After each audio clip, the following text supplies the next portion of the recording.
I want to be very clear. Not one Republican should vote for this deal. Yes. Not one. If you're out there watching this, every one of my colleagues, be very clear. Not one Republican should vote for this deal. It is a bad deal.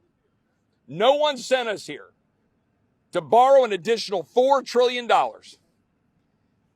to get absolutely nothing in return. But at best, if I'm being really generous, a spending freeze for a couple of years. That's it. That's about what you get. And frankly, you're going to make things worse. And my Democratic colleagues know it. That's why they're supporting it. That's why they're going around gleeful. Look, there's a reason our Democrat colleagues support this. There's a reason that Mitt Romney supports this. There's a reason that Bill Kristol supports this. It's all the same stuff. There's a reason that our conservative allies are opposing it roundly. The Club for Growth scoring against it. The Heritage Foundation scoring against it. Freedom Works scoring against it. Ron DeSantis publicly opposed. President Trump said he thought we should default rather than pursue this kind of lunacy. At the end of the day, the only person that would default in this town is Joe Biden, unless Republicans default on the American dream by voting for this bad bill. That is why this group will oppose it. We will continue to fight it today, tomorrow, and no matter what happens, there's going to be a reckoning about what just occurred unless we stop this bill by tomorrow. The American people are struggling with high gas prices, groceries, and other monthly expenses that were fueled by Democrat federal spending sprees that cause record inflation that we are still fighting today. The bill passed by House Republicans provided a modest $1.5 trillion increase to the debt ceiling in exchange for enacting pro-policies and real spending cuts. Our bill saved taxpayers $4.8 trillion and included real reforms. We had substantive policy included in the Limit, Save, Grow bill. We had a real opportunity to significantly cut federal spending, restore some fiscal sanity to Washington, D.C., and get our economy back on track. Unfortunately, the bill we are considering tomorrow does none of these things and is more Washington gimmicks from the swamp that kicks the proverbial can down the road. Tomorrow's bill hands Biden a blank check as it doesn't actually set a debt limit. This is an unlimited debt increase, allowing him to spend as much money as he wants through the end of his term. Tomorrow's bill fails to return federal spending to pre-COVID pandemic levels and instead normalizes federal spending at the $6 trillion level as opposed to the previous $4 trillion level. That is $2 trillion more that we will likely spend each year because of this disastrous anti-deal. Tomorrow's bill allegedly cuts $41 billion. I think it's more like 12, which is essentially nothing, as it's estimated savings from the bill from unspent COVID funds. These so-called pay-as-you-go wins in the bill are fake. It allows the OMB director to ignore this mandate whenever she deems necessary to do so. This administrative pay-go isn't as lovely as it sounds, as this administration can waive that whenever they'd like.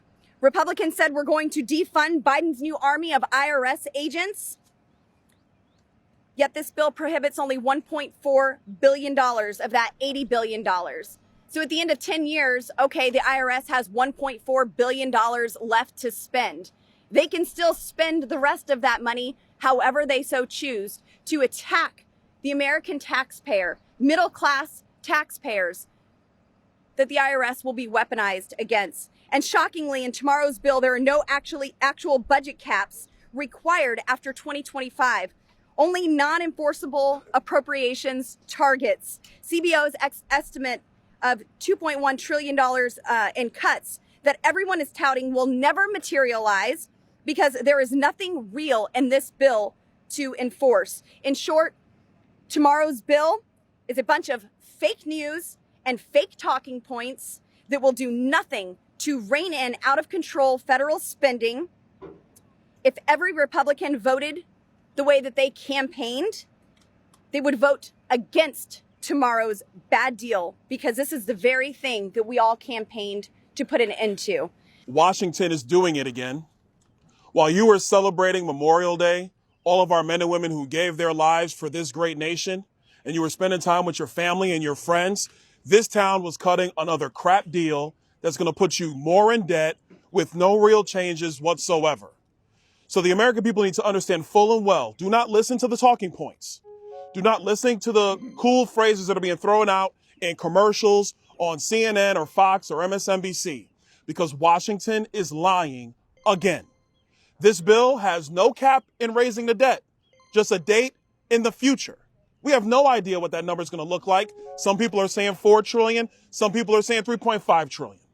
This bill in year one might cut $12 billion if you just want to be generous. So who here thinks it's cool to cut $12 billion in exchange for $4 trillion? I don't think that's cool at all.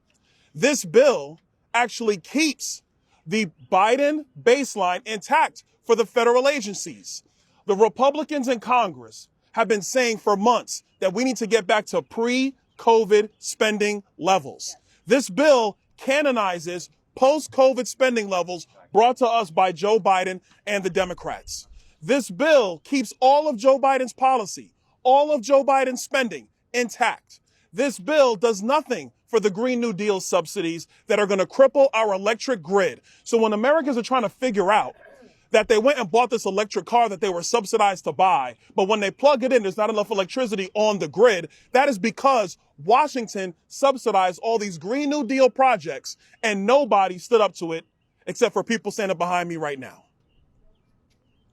To my Republican colleagues, do not vote for this bill. I'm telling you right now, your voters back home are going to look at you and say, why did you vote for a bill that keeps all of Joe Biden's policy in place and all you did was raise the debt ceiling?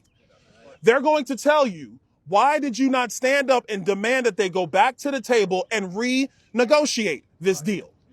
These negotiations happened. Listen, in negotiations, you go through it, you figure out what comes out the other side. But now it's time for the Republican members of Congress to weigh in on these negotiations. That is why I am a no. That is why the men and women behind me are no's. That is why more and more Republicans, as they read this bill, they are no's. And I will add this last thing. It's funny that the White House's talking points are very cheery. That the White House is telling Democrats, have crocodile tears, but vote for the bill. It's funny that you have 100 Democrats who are now greenlighting they will vote for this bill. You know why they're going to do that? Because none of their policy is changed and they get to keep all of their spending.